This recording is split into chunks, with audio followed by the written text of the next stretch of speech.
Boa noite, a Frente Nacional Trabalhista, mais uma vez com a oportunidade de entrevistar o professor Ramos Maluf, graduado em História pela UERJ, Universidade do Estado do Rio de Janeiro, doutorado em Geografia pela Universidade de São Paulo, a USP.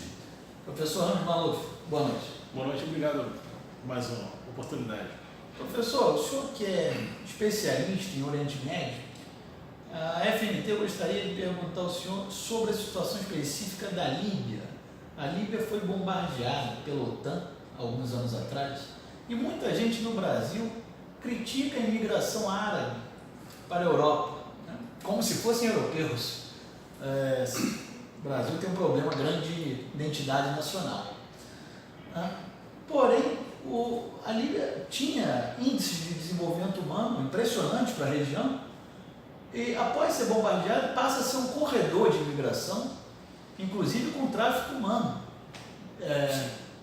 pessoas em situação de escravidão ou análogos à escravidão, ou pessoas fugindo da situação de guerra terrível, se tornou um corredor humano, as pessoas indo em direção à Europa, ou pela Grécia, ou para a Itália. E o que acontece? A OTAN, liderada pelos Estados Unidos, bombardeia a Líbia. Mas quem ficam com esses problemas de imigração são os europeus, né? Porque estão ali próximos do continente europeu, ao norte da África e ao Oriente Médio, né? Divididos ali pelo Mediterrâneo. Os Estados Unidos está longe, né? Então eu queria que você analisasse essa situação, dessa intervenção cruel que houve contra a Líbia, um verdadeiro massacre, e o que era a Líbia antes, durante o governo de Muammar Gaddafi ou Gaddafi? Gaddafi. Muammar Gaddafi. E o que é a Líbia hoje, né? Um país, pelo que a gente observa, praticamente dividido em tribos, né? Um país que voltou a ser tribal. A situação da Líbia é trágica. A Líbia era um dos países mais pobres do mundo até o final da década de 60, quando o Gaddafi assumiu o poder, numa revolução inspirada na Revolução dos Oficiais Líbios do Egito, de 52. Então ele chega ao poder em 69 e ele vai criar a Jamahiriya. O que é a Jamahiriya? Seria uma tradução um pouco grosseira, seria como se fosse uma república popular, né? Mas na verdade era uma espécie de uma coalizão, né? de clãs, né? De tribos, né? Que elas se propõem a criar um estado de bem-estar social, né? Uma forte orientação socialista, né? E para resolver os problemas sociais daquela população famélica, né? Quem vê os filmes da Líbia pré-revolucionários, vocês vão perceber a população famélica, pessoas com aquela magreza famélica, né? E o Gaddafi... Situação de desnutrição. Desnutrição, né? Primeiro o domínio italiano, depois o domínio britânico, o domínio informal da Inglaterra, né? Como os Estados Unidos tinham a estratégia de expulsar a Inglaterra e a França do Oriente Médio, então os Estados Unidos não criaram muito caso em relação ao Gaddafi, como não criaram em relação ao Nasser, nem à Revolução Iraquiana, né, de 58, nem ao Nasser de 52, porque os Estados Unidos tinham um propósito de dominar sozinhos o Oriente Médio. Então tinha que primeiro expulsar a Inglaterra e a França do Oriente Médio. E a Itália também. A Itália foi... No caso Líbia. No caso, a Itália, como a Itália foi derrotada na Segunda Guerra Mundial, então a Itália já não era problema, né? Mas a Inglaterra continuava e a França, mesmo que decadentes, falidas, né? Eles eram... Mantinham suas posições. Então, os Estados Unidos, então derrubaram lá uma colônia inglesa, então não tem problema, né? Até aquele momento, né? Depois é claro que os Estados Unidos vão mudar de atitude quando eles passam a dominar o Oriente Médio mesmo, né? Sem intermediários. Então, essa sociedade de tribos, ela vai criar um Estado socialista, não um socialismo que muitos marxistas imaginam, mas é uma forte orientação socialista. A ideia é riqueza para a sociedade. Com serviços públicos Serviços mantidos pelo públicos, Estado, de qualidade. Serviços Educação, públicos, educação, saúde pública. habitação, transporte. Foi muito reconhecido o sistema de saúde público na Líbia. Sim, o mais alto índice de desenvolvimento humano da África. Extinção do analfabetismo, estímulo a bolsas de estudo no exterior, né? Tudo isso bancado pelo Estado. É claro que isso perturbou os Estados Unidos, quando passaram a ter a hegemonia sobre o Oriente Médio, e o Gaddafi começa a patrocinar vários movimentos revolucionários ao redor do mundo. Né? Apoia Cuba, apoia os sandinistas, apoia movimentos na África, especialmente na África do Sul, o Mandela. Nesse momento o mundo ainda era multipolar. O mundo multipolar, do União Soviético, tinha a África do Sul racista, Do o apartheid, né? Tanto que o Mandela, quando sai da prisão, o primeiro país que ele visita é a Líbia. Ele vai visitar o Gaddafi, amigo dele.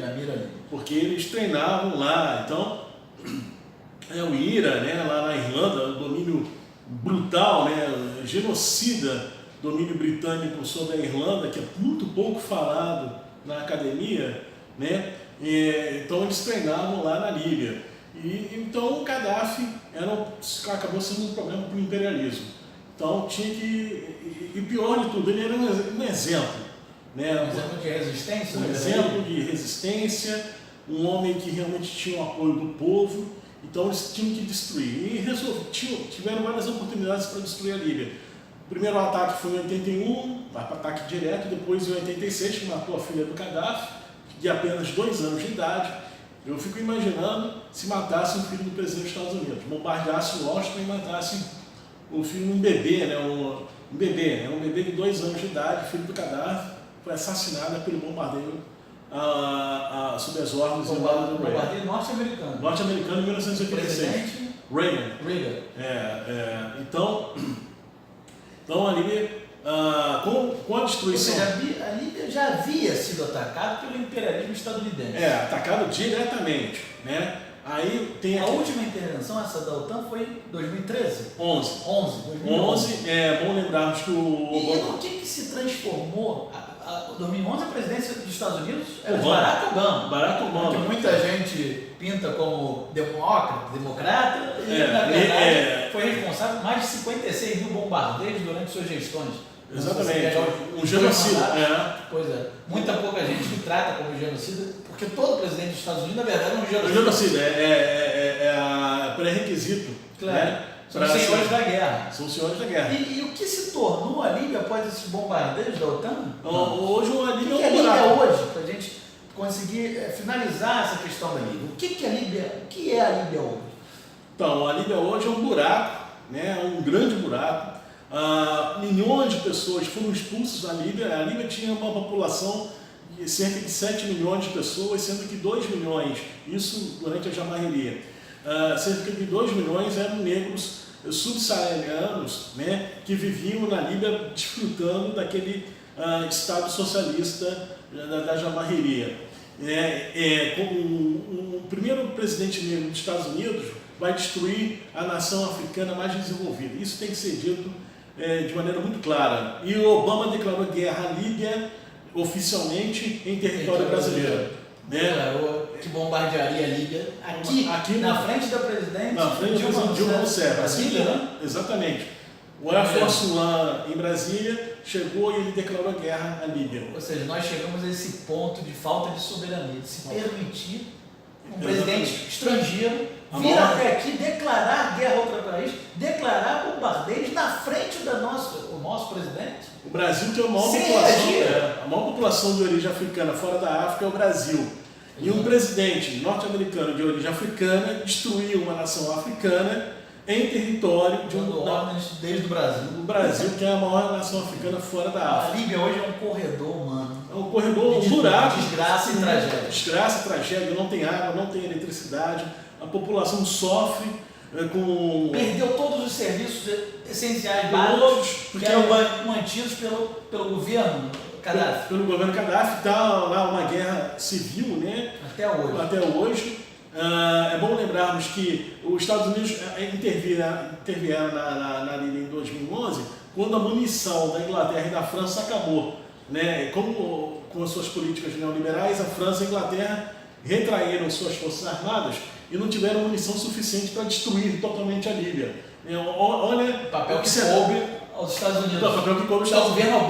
Governo Obama. Olha o cenário dantesco, né? Brutal, e junto com o Canadá e o Catar. Ou seja, no final das contas, democratas e republicanos na geopolítica mundial geralmente representam a mesma coisa, os mesmos interesses. Sim, porque na verdade não são partidos políticos. Democratas e republicanos são facções de um mesmo partido que é o establishment, não, a burguesia Yankee, né? A burguesia Yankee, WASP, né? Ela é Yankee e WASP. Exatamente, são as duas facções, a democrata e a republicana, né? Então, mas o partido é o mesmo, é um partido único. Os Estados Unidos são governados um partido único, não são uma democracia no sentido de soberania popular. Né? Quem diz que os Estados Unidos é um país democrático no sentido de soberania popular, ou está mentindo ou está de má fé. Então, o resultado na Líbia não foi diferente das outras invasões aos países árabes. Desgraça. Foram 150 mil mortos na Líbia, isso dados oficiais, saiu na imprensa israelense, e mais de 3 milhões, a metade da população foi deslocada, né? Sendo que 2 milhões negros africanos subsaarianos. Uma tragédia humanitária. Uma tragédia humanitária, por isso que está aí essa situação descontrolada pelos próprios países da hegemonia do poder mundial. Exatamente. Professor, obrigado por essa segunda obrigado a você. oportunidade.